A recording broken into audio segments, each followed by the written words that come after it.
Hello everyone. आज मैं आप सबको लेके जाऊंगी अयोध्या, प्रभु श्री राम की नगरी में। जैसा कि आपको पता है, इससे पहले मैं बनारस घूम रही थी। बनारस के बाद हम सीधे अपने भैया भाभी के घर गए और वहां जाके हमने सोचा थोड़ा टैन वैन हटा लिया जाए। बनारस घूम के बहुत ज़्यादा टैन हो गया था। फिर हम सब ने भैया का सरप्राइज बर्थडे पार्टी प्लान किया। Happy birthday to you, dear Arvind भैया. Happy birthday to you. 2-3 दिन हमने वहाँ होल्ड किया, भाभी के हाथ का टेस्टी टेस्टी खाना खाया और हम निकल पड़े अर्ली मॉर्निंग अयोध्या के लिए। और सुबह सुबह मेरी तबीयत खराब हो गई थी, पर प्रभु श्री राम का नाम लेकर मैं पहुंच गई सीधे राम मंदिर। तबीयत खराब होने की वजह से मुझे तैयार होने का बिल्कुल भी मन नहीं कर रहा था, पर मैं ये मौका छोड़ना नहीं चाहती थी, क्योंकि क्या पता फिर मौका कब मिले। अब तक मैंने सिर्फ फोटोज और वीडियोस में देखा था इस जगह को, पर आज जब मैं सामने खड़ी थी तो मुझे अपनी आंखों में यकीन ही नहीं हो रहा था कि मैं सचमुच यहाँ आई हूँ घूमने के लिए। बहुत एक्साइटमेंट लग रहा था।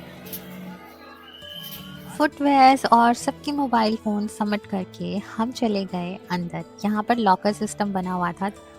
अंदर सब कुछ बहुत खूबसूरत था, इतना खूबसूरत कि दिल खुश हो गया। पर अभी बहुत सारा कंस्ट्रक्शन वर्क बाकी है, पर बहुत अच्छा लगा। प्रभु राम के दर्शन करके हम वहाँ से सीधे गए सीता रसोई भंडारा में, जहाँ हमें मिल रहा था ORS और प्रसाद के रूप में खिचड़ी, जो कि बहुत ही टेस्टी था।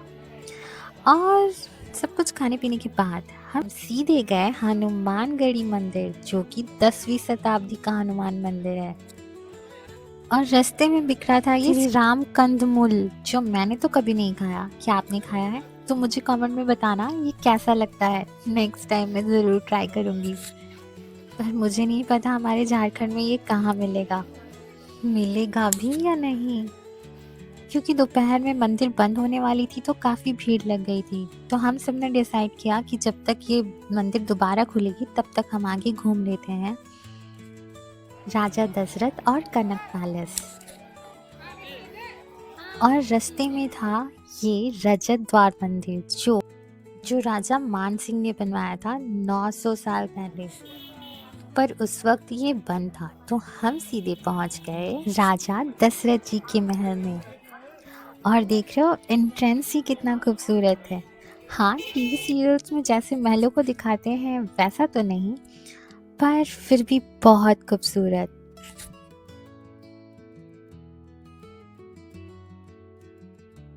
एंड जस्ट इमेजिन कि इन दरवाजों पे राजमहल से कोई हाथियों पे सवार होके निकल रहा है और प्रभु श्री राम का स्वागत हो रहा है।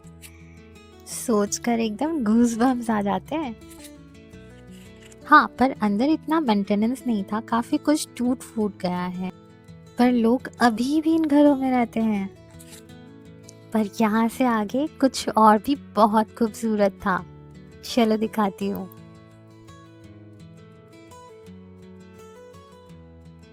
और अंदर था महल का बड़ा स्थान, जहाँ पे लोग इंतज़ार कर रहे थे दर्शन करने को। जी हाँ, महल के अंदर भी मंदिर है। चलो मैं आपको भी दर्शन कराती हूँ। ये है बड़ा स्थान महल का।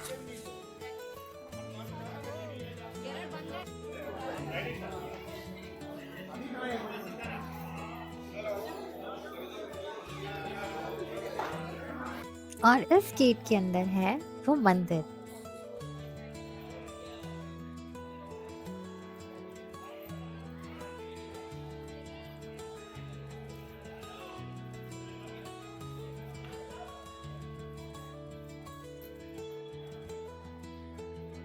और ये है वो महल का बड़ा स्थान।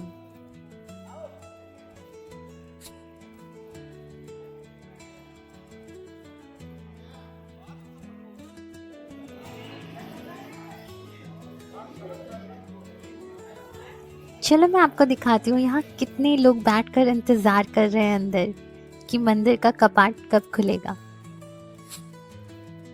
और हम सब यहाँ सही समय पर आए थे। कुछ ही देर में ये गेट्स खुल जाएंगे और हमें दर्शन हो जाएंगे।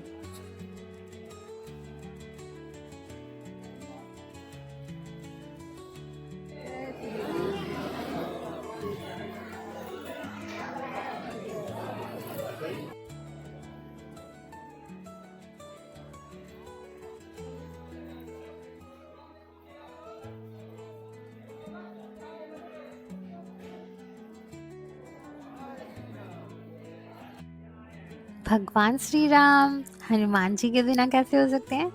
तो उनके महल के अंदर ये हनुमान जी का टेम्पल भी था, छोटा सा। और बाहर ये भविष्यवाणी हो रही थी, तोते से तो नहीं पर छोटी छोटी चिड़ियों ने काफी लोगों की भविष्यवाणी की आज।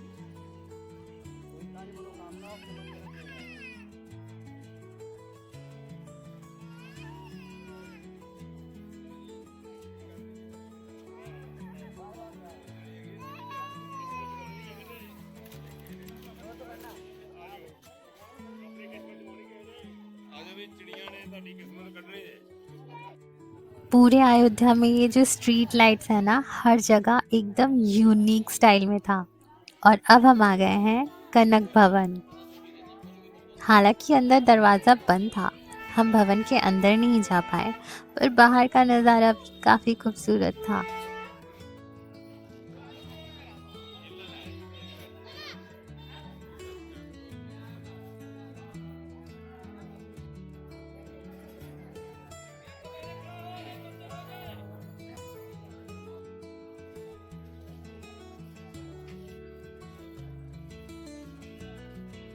थोड़ी बहुत स्ट्रीट शॉपिंग का मज़ा लेते लेते हम पहुंच जाएंगे हनुमानगढ़ी, जहां अभी मंदिर का खुलने का टाइम हो गया है।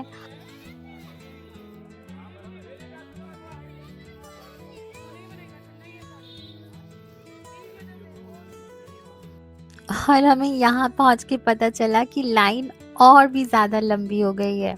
सीढ़ियों से लेकर रोड तक लंबी कतार में सब इंतज़ार कर रहे थे।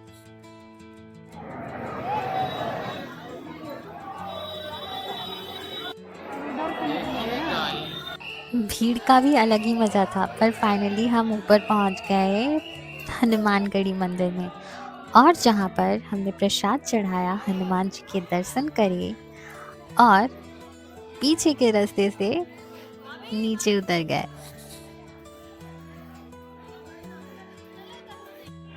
बहुत थक गए, बहुत भीड़ था, बहुत ज्यादा। फिर नीचे उतरते ही हम सब ने ये टीका लगाया। धूप बहुत तेज थी, तो ये चंदन का टीका अलग ही आनंद दे रहा था। हम सब थक भी बहुत गए थे और हमने सुबह से कुछ भी नहीं खाया था, बस वो प्रसाद ही खाई थी थोड़ी सी। तो सोचा अब ठंडा ठंडा सिकंजी पिया जाए। दोपहर के 3 बज गए थे और धूप तो जैसे सर पे तांडव ही मचा रहा था। सिकंजी पीकर तो बहुत मजा आया। और यहाँ चलती है ये टूरिज्म फ्रेंडली ओपन वैन, जिसमें एक साथ 15 लोग आ जाते हैं। आराम से बैठो और नज़ारे का मज़ा लेते लेते अपने डेस्टिनेशन पे पहुँच जाओ। ये आसपास के सारी टूरिस्ट प्लेस, मंदिर, सब जगह जाती है। और हम सब इस पे सवार होकर जा रहे हैं लता मंगेशकर चौक, जहाँ पर सरयू नदी और राम की पैदी पास में है। और ये रहा लता मंगेशकर चौक, जहाँ पर बड़ा सा वीणा बना हुआ है। फिर हमारे ऑटो वाले ड्राइवर ने बताया राइट साइड में सरयू नदी है और लेफ्ट साइड में राम की पैदी। तो पहले हम बढ़े सरयू नदी के घाट की तरफ। कहते हैं अयोध्या की यात्रा तब तक पूरी नहीं होती जब तक आप सरयू नदी की लहरों को प्रणाम नहीं करते। पौराणिक कथा की मान्यताओं के अनुसार भगवान श्री राम जी ने सरयू नदी में ही अपना जल समाधि लिया था और अपना नश्वर शरीर त्यागा था, इसलिए यहाँ का जल पूजा पाठ में वर्जित है।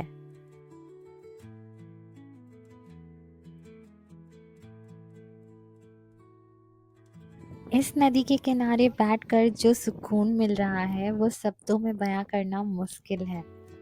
मानो नदी की हर धारा सदियों का इतिहास अपने साथ बहा कर ला रही है। शहर की भीड़ भाड़ से दूर ये जगह मेरे लिए इस ट्रिप का सबसे स्पेशल हिस्सा बन गया है।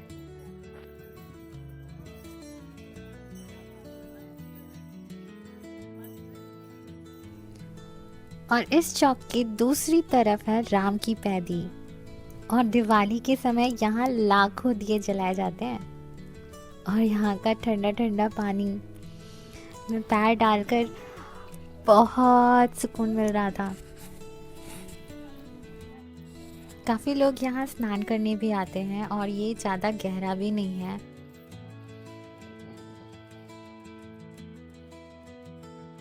इतिहास के पन्नों में तो बहुत पढ़ा है, लेकिन आज उन्हें अपनी आंखों से महसूस करने का मौका मिला है।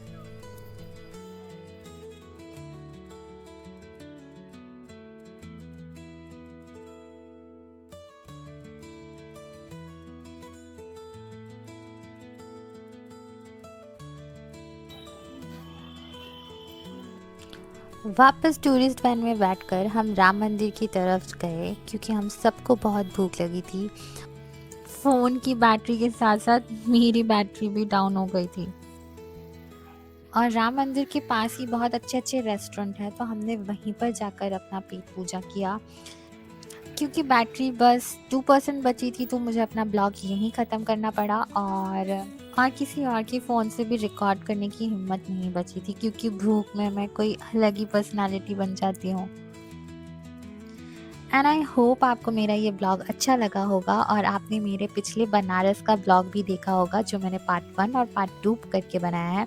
अगर नहीं देखा तो देख लो। अगर आप मेरे चैनल पर नए हो तो सब्सक्राइब कर लो, और अगर आप ऑलरेडी मेरे सब्सक्राइबर हो तो इतना सपोर्ट और प्यार देने के लिए थैंक यू। अब हम मिलते हैं नेक्स्ट एपिसोड में, मतलब कि नेक्स्ट वीडियो में। Thanks for watching my video. Bye bye.